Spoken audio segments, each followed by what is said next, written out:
नमस्कार मित्रों, एक बार फिर से स्वागत है आपके अपने चैनल कमाल की बातें में। तो आज की इस वीडियो के माध्यम से हम जानेंगे कि कैसा कर्म करने पर कैसा फल मिलता है। इसलिए चैनल पर पहली बार आए हो तो चैनल को सब्सक्राइब जरूर कर दे और कमेंट में जय श्री राधे श्याम जरूर लिख दे। जैसा करोगे वैसा भरोगे। भगवत गीता में श्री कृष्ण ने कहा है कि कर्मों का फल हमें उसी तरह ढूंढ लेता है जिस तरह एक बछड़ा हजारों गायों के बीच अपने को ढूंढ लेता है।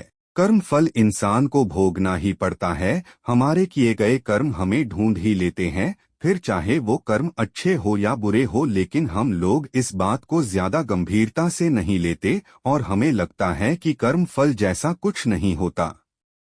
हम अक्सर उन लोगों के बारे में बात करते हैं जो दूसरों के साथ बुरा करते हैं, लेकिन फिर भी कोई उनका कुछ नहीं कर पाता। यही सोचकर हमसे ज्यादातर लोग बुरे काम करने लग जाते हैं। हम सब यह भूल जाते हैं कि कर्मों का हिसाब कभी भी तुरंत नहीं होता।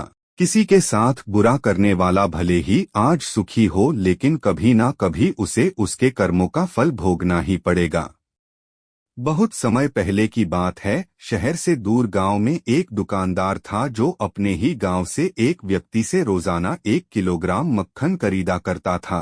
वह दुकानदार कई सालों से उस व्यक्ति से मक्खन की खरीदारी कर रहा था। एक दिन उस दुकानदार ने सोचा कि मैं रोज इस व्यक्ति से मक्खन खरीदता हूं, लेकिन बहुत समय से मैंने इसके मक्खन का वजन तौलकर नहीं देखा।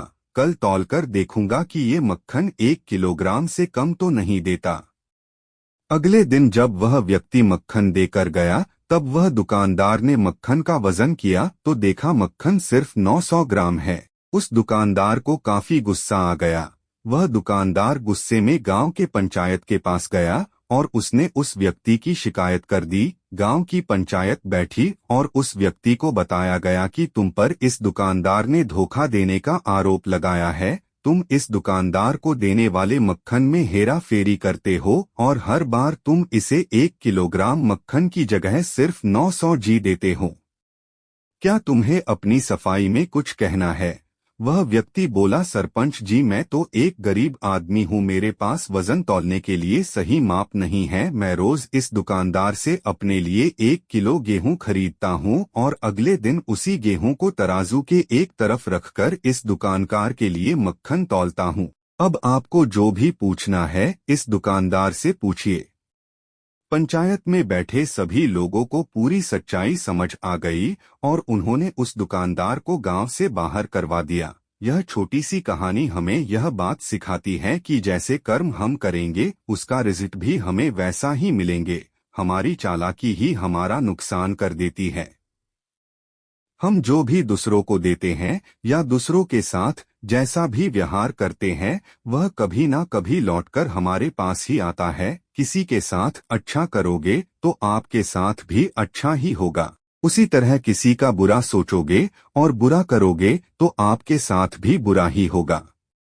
जिसे दुकानदार को अपने ही चालाकी से नुकसान झेलना पड़ा, उसी तरह हमें भी अपने कर्मों की वजह से कभी ना कभी नुकसान झेलना ही पड़ता है। दूसरों के साथ हमें बुरा करके हमें 1, 2 या 10 बार बच सकते हैं, लेकिन एक ना एक दिन उसका परिणाम हमें भुगतना ही पड़ता है। हम अपने कर्मों के फल से नहीं भाग सकते हैं। बुरे करने वाले के साथ बुरा ही होता है, फिर चाहे वह आज हो या आने वाले 1 साल बाद हो। उसी तरह अच्छा करने वालों के साथ अच्छा ही होता है। कई बार हमें यह लगता है कि दूसरों के साथ गलत करके हम बच जाएंगे, लेकिन ऊपर वाला हर किसी के कर्मों को देखता है और उनका हिसाब रखता भी है और जरूरत पड़ने पर हिसाब बराबर भी कर देता है। इसीलिए कभी भी गलत ना करो और ना ही कब यह सोचो कि उल्टे सीधे काम करके हम बच जाएंगे। जिंदगी को बेहतर तरीके से जियो, ईमानदार बनो। ज्यादा कमाने या फिर सिर्फ अपना ही फायदा देखने के चक्कर में किसी के साथ गलत कभी ना करो। हमेशा याद रखो, जो जैसा करेगा वह वैसे भरेगा।